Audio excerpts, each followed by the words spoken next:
Okay, so I'd like to read from the book, page 79. This is after the noise stopped, 3 a.m. In the morning, on the morning of October the 26th, 1965. Jenny did not see her sister before school the next morning, but she came home for lunch shortly before noon and, after fixing two pieces of toast, descended the basement steps.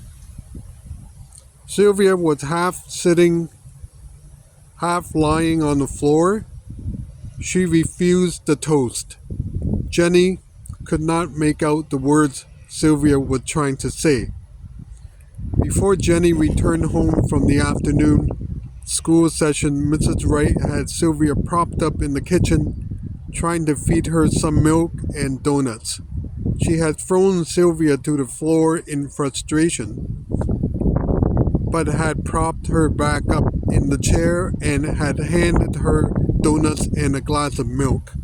Sylvia mumbled something unintelligibly and threw the glass of milk to the floor spastically. Shirley, who had been home all day with a cold, watched, not knowing what to say. Gertrude gave Sylvia another glass of milk. Sylvia attempted to raise it to her mouth, but again lost control of her arm. She was taken back down to the basement. She was lying on the floor of the basement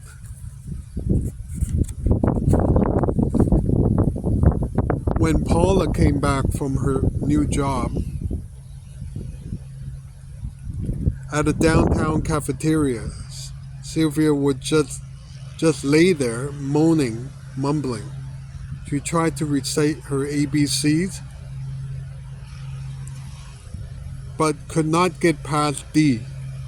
A, B, C, D, and over again. Gertrude was shouting at her to clean herself up. She had moved her bowels. "If you don't get up," Paula said, "I'll give you a broad jump." Other children gathered in the basement. Jenny had arrived home shortly after 3:30. Ricky Hobbs stopped in to say hello. He was still in his school clothes. Sylvia managed to look around and point at Hobbs and Mrs. Wright. "You're Ricky," she drawled, "and you're Gertie." "Shut up," Gertrude snapped. "You know who I am."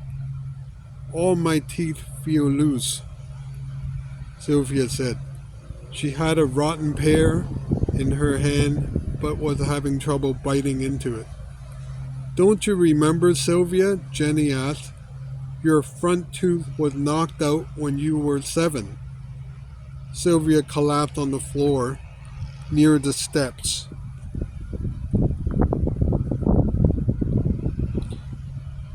Infuriated, Gertrude stepped on the girl's face, first one foot, then the other, and just stood there a moment.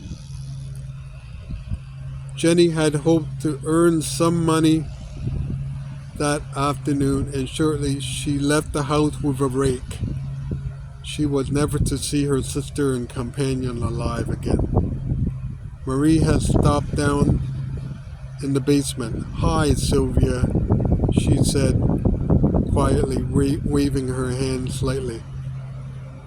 Sylvia's hand moved slightly, and she tried to say something, but it appeared to be too much effort. Marie left with Jenny. "You faker!" Gertrude shouted at Sylvia. "Clean yourself up." At Gertrude's request, Randy Lepper had brought over his parents' garden hose so that Gertrude could clean out the basement, as he understood it. When he reached the bottom of the stairs, he saw Johnny turning the hose on Sylvia, laughing. Someone had covered the girl's body with Tren detergent to aid in the cleansing.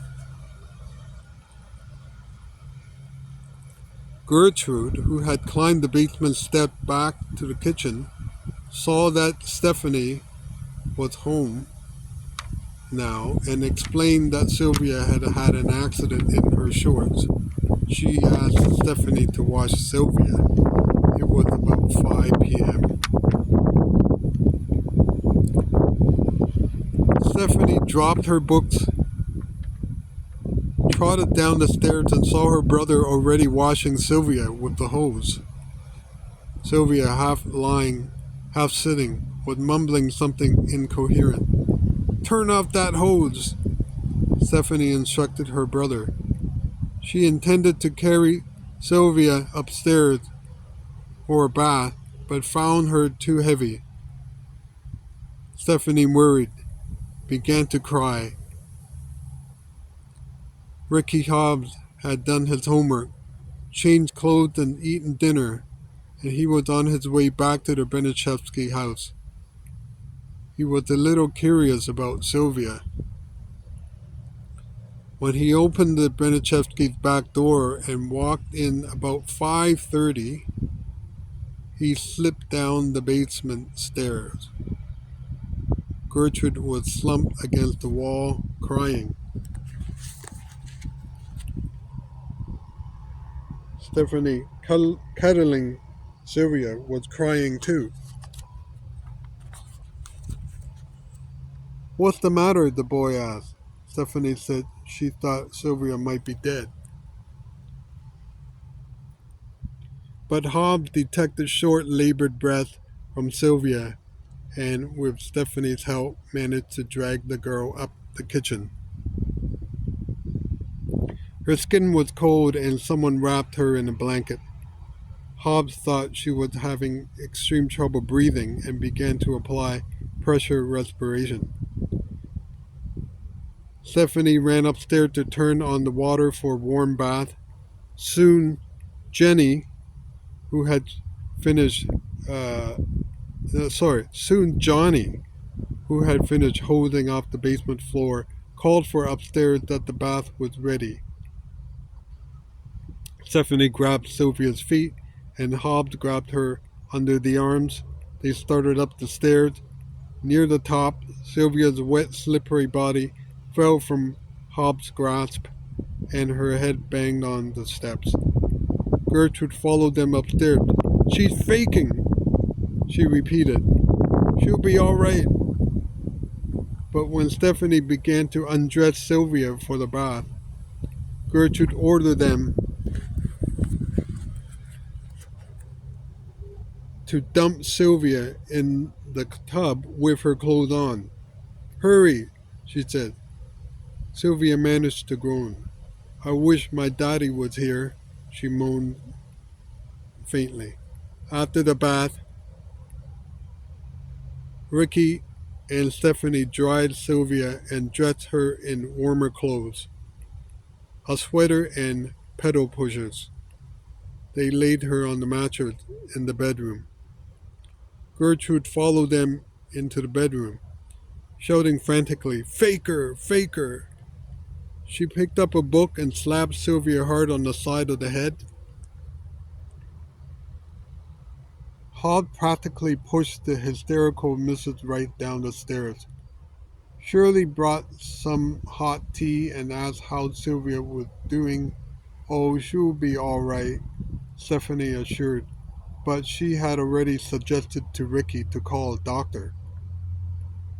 Stephanie raised Sylvia's head and brushed the girl's hair back. She seemed to revive somewhat. "Oh, take me home, Stephanie," she pleaded. Suddenly, she stopped breathing. Hobbs came back in and put his ear to her chest, listening for a heartbeat. "Do you know how to give mouth-to-mouth respiration?" he asked Stephanie. "Yes," she said. "Okay, give it to her," Hobbs said. Gertrude wandered back into the room, screaming, "Stop screaming and get out!" Stephanie ordered. She began the mouth-to-mouth resuscitation, and Sylvia began breathing once more. Stephanie understood that Ricky had gone to call the police instead of a doctor, and she was hoping they would get there soon with a mechanical resuscitator. She still was expecting police to revive Sylvia when they rushed into the room, but to her dismay, they did nothing. Sylvia was dead.